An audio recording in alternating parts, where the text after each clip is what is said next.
Good evening. Tonight I'll be speaking about the Hakuhodo S141 and Hakuhodo's Kolinsky in general.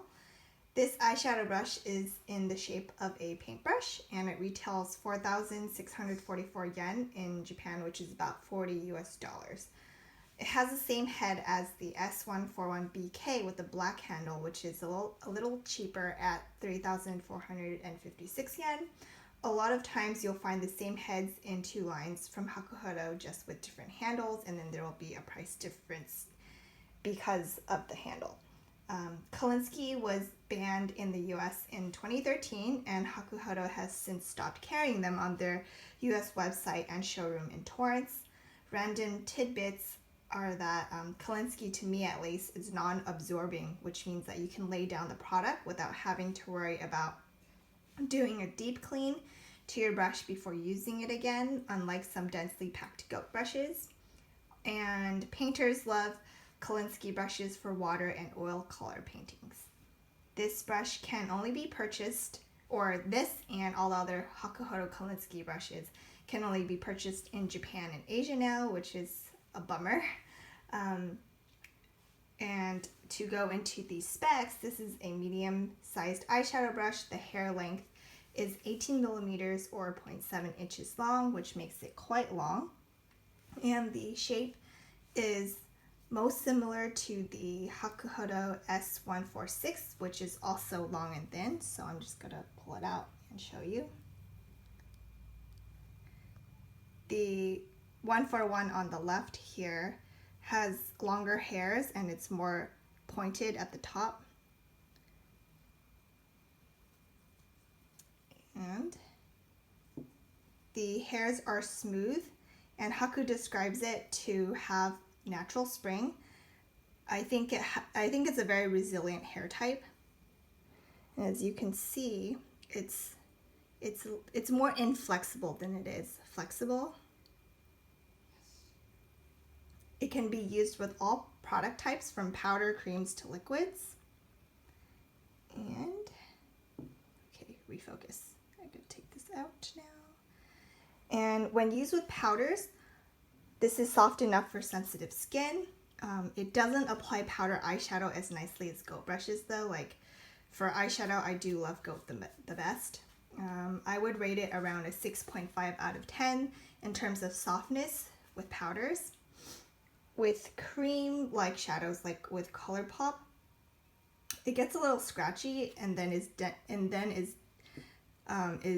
downgraded to a 5 out of 10 in terms of softness.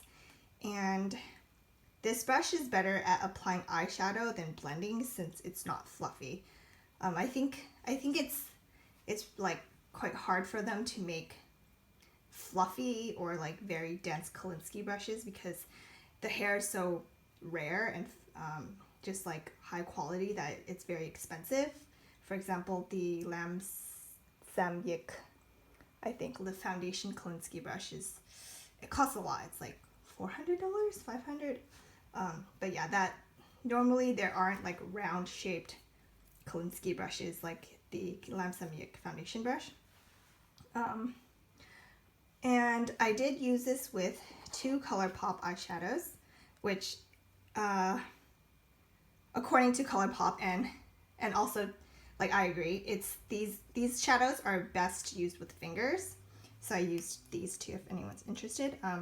But I did want to try it out with Kolinsky because, you know, it's a resilient hair type and it can pick up like creams very well.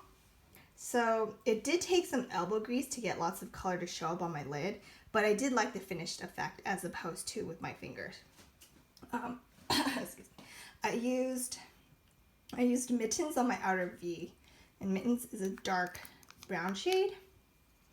So normally when I use even if I use my pinky, because you know your fingers are rounded, so like if I use my pinky and I try to put it on my outer crease or V area, it does not give a very sharp edge, and with this Kolinsky brush you can do that.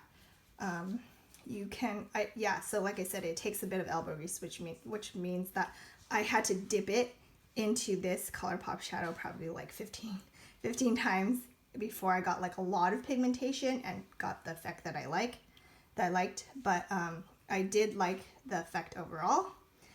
And overall, I like this brush and would recommend it to people who use cream shadows or ColourPop shadows, and it's not a necessity for those of you who like exclusively use powder shadows. Let me just close this. And the last last thing that I want to talk about is to compare it with the only other type of Kolinsky brushes that I've tried, which are from Koyudo. And Hakuhodo's is definitely softer and higher quality. I tried Koyudo BP34, which is a flat paddle shape, and the BP36, which is a pointed like eyeshadow brush like this, but I think the hairs are shorter. And I do not recommend Koyudo Kolinsky to those of you who have sensitive skin. Like if you have very resilient skin and you're younger, like you're in your teens or your early 20s or something, then your skin is probably not that sensitive. And then yeah, you can definitely use like harsher hair types like MAC brushes and stuff like that and Koyudo Kolinsky. But those of you who have like dry and sensitive skin, I do not recommend Koyudo. On a scale of 1 to 10, Koyudo's is like a 3 to me, and it's hella freaking scratchy and painful. Yeah, so that's all I wanted to say about this brush and Hakuhodo's Kolinsky. Thanks so much for watching, and I'll talk to you guys later. Bye.